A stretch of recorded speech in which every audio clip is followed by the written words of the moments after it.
Hello, everybody, and welcome to another episode of In2 The Metaverse with myself and Abbey. This week we have a special guest, another member of the FJ Emerging Tech Desk, Robin Muirhead. And I'll let Robin introduce himself in a second. But what we're going to be discussing in today's episode will be around jobs within the metaverse. So last week we discussed a bit about use cases. And now, as we are a recruitment firm, it would seem fitting that we discuss the different types of jobs that will be generated within the metaverse and to also bring the metaverse to life. So let me start out by allowing Robin to introduce himself. So, hi Robin, welcome. Do you want to introduce yourself and a little bit about what you do here at Finlay James? Yeah, so I'm a talent consultant here at Finlay James. I work under Adam's team, so like the Web3 crypto division. We also do like emerging tech, AI and gaming, so working roles like that. I myself have like an interest in crypto, the metaverse, Web3, etc., which is something is a passion of mine. Something I spend a lot of my free time doing is researching different cryptocurrencies for investment and also researching into the metaverse, etc. Also played a lot of the metaverse games as well. So played like Gala, played Decentraland, played the Sandbox, all these different games as well. So yeah, it'd be really great to speak with Adam today and Abbey and just provide a little bit of my insight into the metaverse and its future potential. Yeah, great. Great to have you here. Can I ask a stupid question? Yeah. No stupid questions, only stupid people. Right, so how do you play it? Like, how do you go into the metaverse? So it's browser based. So you go on a website like the Sandbox website or the Decentraland website. Have you played like Minecraft or Roblox before? Yeah. Yeah. So you go on the website, you create an account with like a crypto wallet. You log in, and then you're literally in the world. And you have like your own character, and you walk about. You do different things. Like there's shops to go into, there's games to play, offices. There's like loads of different stuff. You meet other people in there as well at the same time. You can chat to them, etc. You can buy clothes for your character, do emotes, dances, stuff like that. So it's not just one website, so it's not like metaverse and then you go in, like on a Nintendo, you have all your games on the one place. Mm-hmm. It's one website for different metaverse games. Right, okay, right. It's like a multiverse, like we were discussing before. Yeah. There's multiple metaverses. Okay. Yeah. Right, I'm with you now. Quick question: What's your favorite? Basically, what's your favorite game within the metaverse that you've played so far? I think my favourite one is probably the Sandbox. Sandbox is really, really cool because what they allow you to do is people can create assets like NFTs, assets for games in like 3D modelling software. I've done it myself, so it's like pixel based. So you can make say you make a pirate ship and you put it for sale for like £100. If someone's making a game that needs pirate ships, they buy that pirate ship and they can use it as an asset in the game. So you can make money from that? Yeah. Okay, I didn't actually know that was... And then say if they want to use 5, they buy 5 pirate ships, so £500, oh wow, and they use them that in the game. easily? Yeah, and then you put a game together and you can play that game. Okay. It's a great way to make income, and that's something we're going to discuss today as well, is making income and different kinds of ways of making passive income within the metaverse, but also different kinds of jobs that will be formed from the metaverse. And one thing that was pretty interesting is an article that I saw today that is the fact that in India, at the start of August, there's going to be over 55,000 jobs that are metaverse related. And whether that's from developers to, whether it's front end, back end, full stack, but you're also talking about designers, and you're also talking about advertising, so different kind of marketing roles, sales roles, because you can have a great product, but if nobody knows it's there, then nobody's going to buy it. Yeah. But one thing I wanted Robin to elaborate on a little bit more in this is around something we were discussing earlier, is around passive income through real estate within the metaverse. So one of the things that's really cool is you can buy different plots of land within the metaverse. And when we were discussing last week around having remote working within the metaverse, so maybe you have a company where they want to actually rent out an office space within your remote office on your land within the metaverse, and that's a way to make passive income. And there's other ideas that we were kind of postulating about, what we were brainstorming about, and if you have any other insights or thoughts onto that, Robin? Yeah, I think it's really interesting actually because crypto itself is a totally new asset class, but when you buy land, so say in like a game like Decentraland or Sandbox, just the metaverse in general, you have so much land that exists. It's very much like a planet, like Earth, like a country. There's only so much land, and once that's all bought, the only way to buy more land is to purchase it off somebody else, so then they're deciding the price, right? And so I had a look into it, and during this crypto winter we've seen, the price of land in the metaverse has doubled to an average of $12,000 per plot of land. So it's absolutely insane. And then once you buy this land, you choose what you do with it. So you could buy a plot of land, and then you could just rent it out to people to use as a plot of land, or you can do what people do in real life. You can build an office on that land, and then you can rent out that office for passive income. So people will use your office on your land and pay rent. So would this only be on the internet, or could you do that through VR? Both. Well, it's through both. And one of the things that I think that would kind of make this remote working scenario, some people like to take advantage of remote working. Yeah. And other companies, they want to be able to keep an eye on their staff. Mm-hmm. So let's say that you're meeting in the office in the metaverse every day. Obviously you get your breaks where you can take your headset off or whatever, but if you're in an office setting, it will allow for your staff to not only be looked after, but looked after in the way that if they have questions, if you have collaborations going on as a group, everybody's still present within this same space within the metaverse, which I think is a really cool function to not only eliminate some of the carbon emissions that come from commuting, but also give that sense of freedom for that remote working, that decentralized remote working that comes within this space, within blockchain in general, and just the way that companies are moving forward anyway. I mean, it's a very common thing. A lot of my clients, they could have a head office in Austin, Texas, but they're looking to hire developers in Eastern Europe, but they're also looking for a partnership and licensing manager in LA. Mm-hmm. But all these teams have to be able to communicate. Yeah. So if you have a centralized office within the metaverse, everybody's there, you still have that sense of community, that sense of that same one team for that one goal, that one purpose, and everybody's together. And you're still in an office. And you're still in an office, yeah. Because what is reality? Yeah, exactly. I mean, if you get to your desk in the morning, you slip on your headset. What is reality? And yeah, it's pretty much the same, isn't it? Yeah. I mean, whenever you say what is reality, there's this augmented reality that we are creating. Yeah. Okay. Mm-hmm. And in order to do that, will come all sorts of different types of jobs, different types of applications for this augmented reality.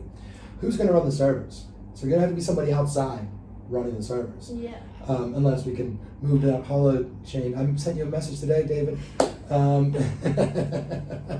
Still fanboying. Come watch our show.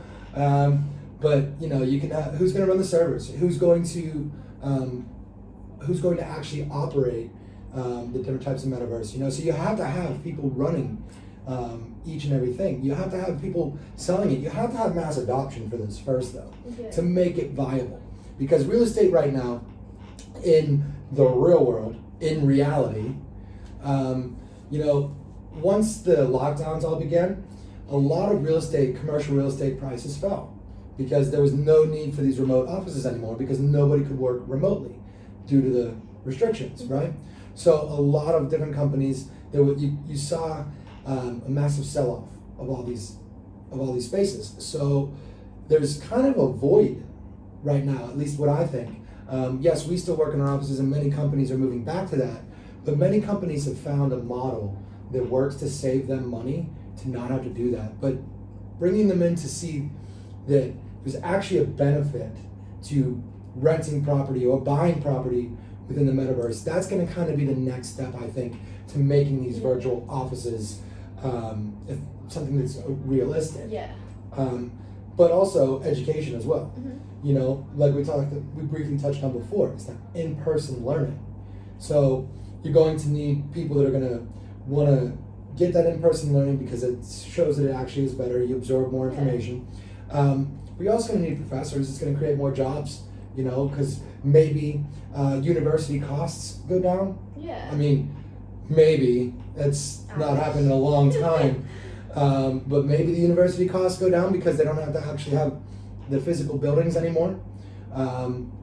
But are these prices, I mean, in your opinion, are these prices going to actually be realistic for renting? Are they going to be comparable to something where, we have an office that can suit 50 people in the metaverse? Is it going to be comparable? Is it going to be cheaper? Are people going to be allowed to save money doing this? Do you not think they should? Because it's not reality, is it? Yeah, but it's a lot more accessible. Like, there are a lot of little nuances that you don't have to deal with when you've got an office in the metaverse. Like, you don't have to pay bills for like air conditioning. You don't have to, fill it up with coffee, sugar, tea. There's a lot of small things like people. You don't have to consider commuting distance. Anyone can get there if you've got an internet connection. Like, there's a lot of costs that are also, not accounted for when you've got an office in the metaverse. But that being said, the prices are skyrocketing at the moment. But there will be a ceiling for it, I'm sure. But if you're in the metaverse and you, so like, say you work from home, yeah, and you're working remote, you're then using your electricity. Mm-hmm. You're getting your own coffee. Yeah. Like, there's extra costs. You use, like, your electricity bill will go out of the roof. Well, I mean, I think that would be one of the overheads for most businesses to cop. Some of the companies that we work with, they'll cover, your electricity and your internet as a monthly stipend. Mm. So it makes it more attractive to work for that company, especially for those more on-demand roles. Yeah. For Rust developers and Haskell developers, I have a lot of companies that will pay exorbitant amounts, and they'll pay your bills, and they'll pay those bills, and they'll also pay for all your equipment that you need. So that's an overhead that I think would still be relevant within an office setting. Yeah. But they might not be having to pay that travel bill. Yeah, If somebody needs to travel on site. Yeah. They might not have to pay more for a security bill in that sense, but you're also going to need people to also be able to operate security for your business within the metaverse. That is true. So as some jobs get eliminated within reality, within the metaverse, other jobs will be created. Yeah. And you're going to need somebody to maintain the server, Like I said before, there will be other jobs. So I think that, like what you were saying is a bit true, Robin, that there is potentially a ceiling. But I think as development increases, more mass adoption happens, we're going to have more of more competition. So more people will be able to create spaces. Mm-hmm. They will be specific for different things. So maybe you have a company that literally develops workspaces, and that's all they do. And they create their own metaverse. You buy those plots of land, and that's all it's for, is for working professionals to come into that space. And that's what they do, is they'll do virtual offices. Yeah. And then you might have a company that does virtual education, and then they have spaces for just virtual education. And then we already have specific companies for gaming. So you go into those spaces specifically for gaming, and there's still money to be made in gaming, like we were discussing before, with the passive income, with the different NFTs that you can create and then sell to different people who are developing within it. But with that being said, too, to create these assets, you also are going to need artists, 3D modelers, 3D journalist artists, graphic designers for just that user interface as well in the beginning, for the marketing side of things, all of it. The possibilities for jobs is actually kind of endless, because there's, in the UK, a lot of people might not know this, but we live on an island. And on this island, real estate is finite, right? So real estate prices are actually really high. So if you can go into a virtual world, I think you could actually bring the prices down of real estate in the real world, because there's less of a need for a lot of these office spaces. We can reclaim some more green spaces. Yeah, that's a good point, actually. So real estate outside might make the cost of living in the real world comes down, because everybody's moving their professional commerce to within the metaverse. So there's all sorts of implications here. Yeah, exactly. And also another interesting thing about like the gaming side of things is, beyond like just getting a job where you get like a salary, a teenager with a laptop can learn how to build like assets for games in the metaverse and assets in the metaverse. You can learn it in like a month, and all you do is you apply for what's called a creator's license. They give you it, and then you create something, whatever you want to create. You can animate it, so you could have some shoes running, or you can have a boat bobbing around in the ocean, and you sell it. And I saw a caravan on the sandbox. I think it went for sale for $550,000. I mean, and you can do that on a laptop. And for you a can sell caravan. it. Yeah, a caravan. 550,000. See, I think that a lot of these things too, and I mean, I think it's important to realize that we had this crypto boom, right, during the bull run, where there was just money pouring into the space, and people were just making all sorts of ridiculous money, and literally aping in, right, to ridiculous things. But you know, I'm not going to say everything was ridiculous, but the fact of the matter is there was so much. When that dumb money starts pouring in, just as a little piece of not investment advice, but kind of, you know, because we can't provide investment advice, right? Not financial advice. When things are booming like that, when the money's stupid like that, when it's just stupid money going in, that's when I get nervous. That's whenever I think to myself, well, maybe it's time to start getting out a little bit. When you see Bitcoin on the news, that's when you sell. Well, Bitcoin's in the news for a lot of negative reasons right now, but that's very true. You know, whenever that fear and greed index gets to the green and it's all just greed, yeah. That's whenever you want to start pulling away. But something like a 550,000 pound caravan within the metaverse, this caravan better have every single bell and whistle in the world. It was a cool looking caravan, I can't lie, but the fact that someone can make that at home on a laptop and put it up for sale without any experience doing anything, you know, they didn't go to uni and study how to make it, they learned it in a month, is a really, really interesting opportunity. I mean, I'm happy that somebody was able to make that kind of money doing that, and what you're saying there, but at the same time, you know...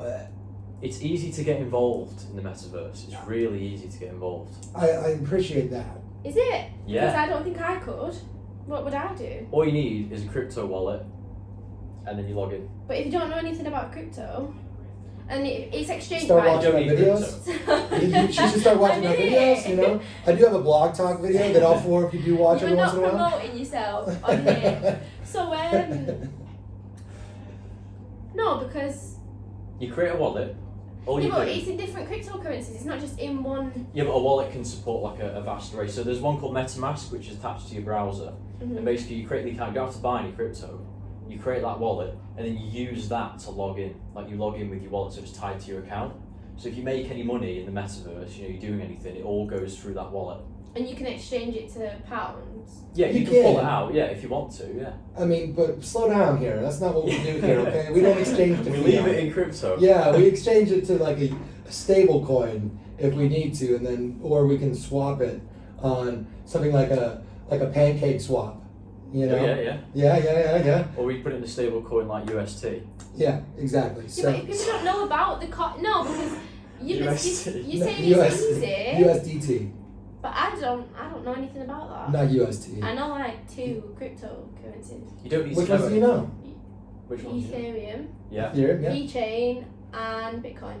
There you go. There's 3. There's VeChain. Three. Oh, Yeah. VeChain's a good We, one. we discussed VeChain last week. Oh, right, okay. Yeah.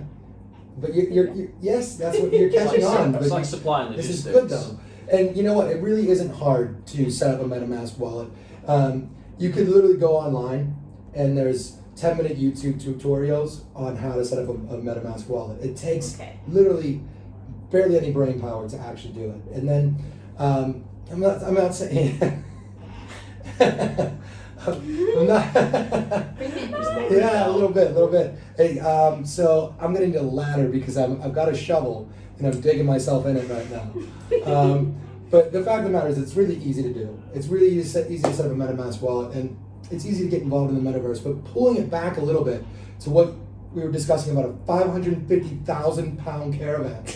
Okay, It's true. I promise you, there were a pair of shoes that went for over $1 million. Right, and I get it. Someone comment the most expensive thing. Yeah. That You'll they've be able to seen. find something stupidly expensive that someone's bought. There's absolutely some ridiculous things, and I think that's just kind of in real life too, though. Within the real world, you look at things and you're like, "Well, that was ridiculous." I think It's like Versace But that's stuff. real. Yeah, things but, like that. yeah, but my shoes are real. Like if I buy them for my avatar for the same price, they're not real. Yeah, but you get to wear those into your virtual office. And people are gonna be like, "Oh my god!" I mean, actually, yeah, true. You get to wear your Yeah. sweet new kicks into your virtual office. You get to flex. You know? So would this be on VR? Like, would Both. this? Yeah, you can Yeah. do it both. Yeah. Okay. But you know, I mean, there's things within the real world which are ridiculous. I think it was at Art Basel in 2020, summer of 2020, Art Basel, Miami, maybe 2021, that somebody duct taped a banana to a wall and sold it for like $2 million. You know, so there's ridiculous Stop. things that people do buy, and if that was you who bought that banana, I'm not going to apologize for what I just said.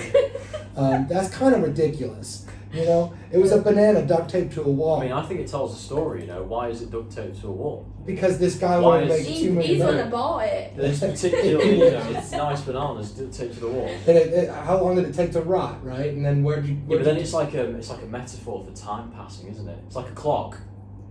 It's like a clock because you look at the banana, it's brown. You're like, okay, it's been a few days. I don't know. I think we're going too deep into this banana. I guarantee the banana's rotten by now, and he had to throw it out because it was making something stink. You know, it was making a stink in the place, and there was probably flies. This is Miami, by the way. So back to that, where I don't want people to get turned off by what they would think would be very exorbitant prices to get involved in the metaverse, right? So yes, there's people that pay a lot of exorbitant prices for ridiculous things, but what I want people to understand is the mass adoption that can eventually work to not make us all within the matrix, right? And where we're all in pods and everybody's just like not existent within the real world. I think that there could be real use cases to create more of these virtual working spaces, more of these virtual education spaces, where we can cut down on carbon emissions through the lack of commute, where we can get rid of the use or the need for a lot of these large buildings, you know, that take all the pollution just to make the concrete, right? Just to build these things and maintain them every year with all the electricity. So, I mean, the electricity is already being used at your home. So if a company can save money on that by paying the electricity you've already got there, great. And we can make room for more green spaces. And we can actually make room for what is considered somewhat of a housing crisis going on right now within the UK. Price of real estate is really high. So it's very difficult for young people to get on the property ladder. There's not enough housing for the amount of people that are here. So this can eliminate some of these things and create more green space, more nature, more of a return to nature. So if you regulate your time within the metaverse, you know, you don't become a vegetable, you still appreciate life, you know, and people can save money and we can bring the earth back to a bit more of a green kind of space as well. I mean, might we see something like we see with the remote working? You know, we have like hybrid working. So you wouldn't be, you know, all in the metaverse, you wouldn't be all in the office, it'd be like a bit of both as well. So you have, you know, both experiences.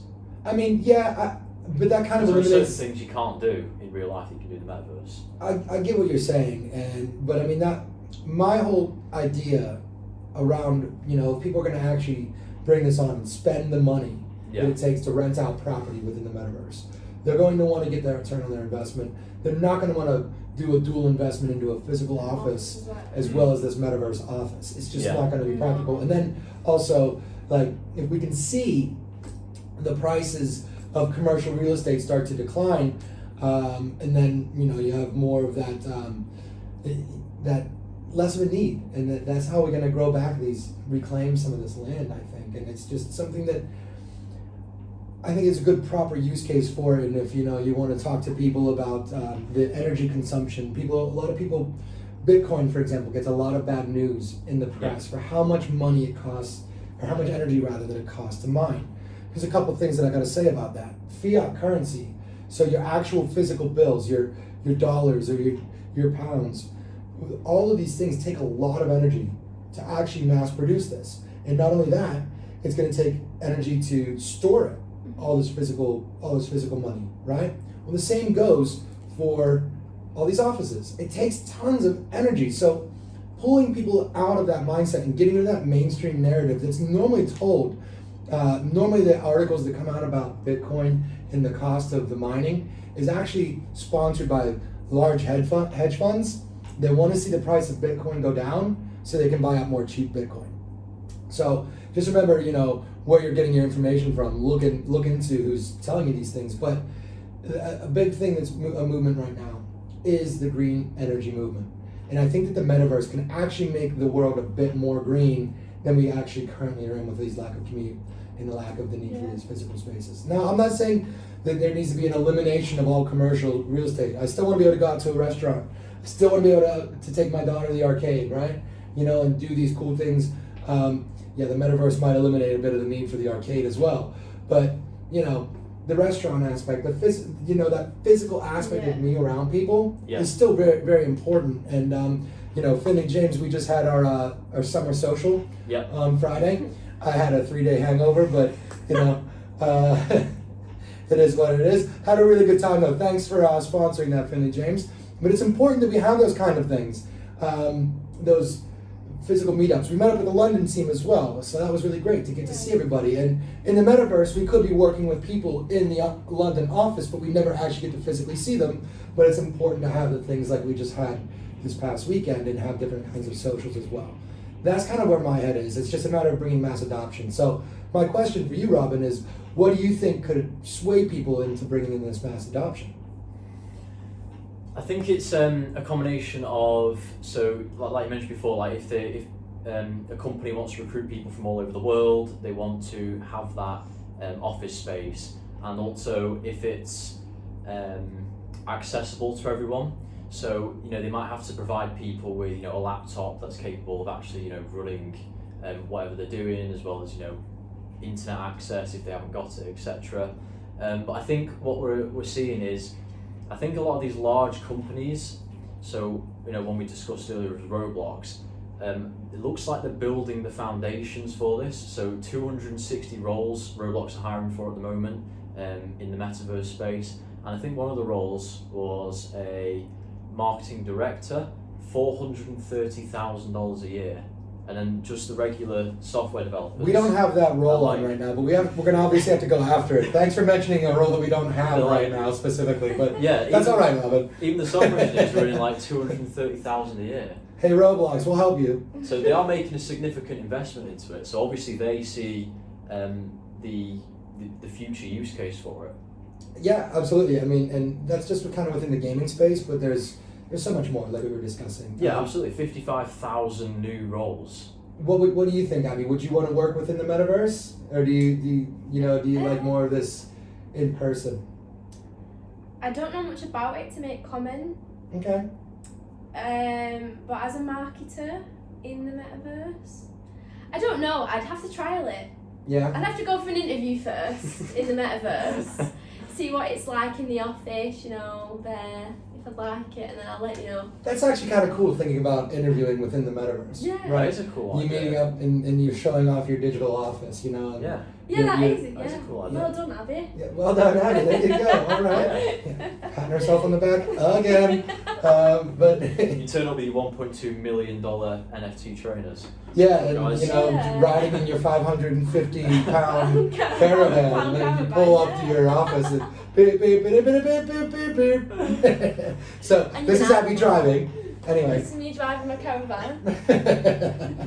Well, look, I think that we've discussed a few things around just the in-depth side of what the potential for working within the metaverse could look like. Yeah. And there's a lot of ideas around different jobs and what these jobs are going to entail and the amount of jobs that are going to come from it. Like I said before, 55,000 jobs in India alone in August. 260 jobs opening up for Roblox within the metaverse. Again, Roblox will help you out. So apparently we're going to have to reach out to them. Somebody share this. If you know somebody at Roblox, just share this with them and we'll see how that goes. But yeah, the fact of the matter is there's twofold to this. Like we've discussed before, this idea of working virtually makes it a lot easier. It could be a lot more green. But there is maybe that lack of that physical human aspect. Yeah. And finding that balance is going to be something important, like you mentioned before, Robin. But where that is, I guess time will only tell. So look, if you guys are interested in learning more about the metaverse, make sure you go back and you watch our past 2 videos. We have our introduction. Last week we discussed more around technology and a bit of the use cases. Today was a bit more on the in-depths to the different kinds of jobs, and next week we'll have something else great for you, and make sure you tune in then.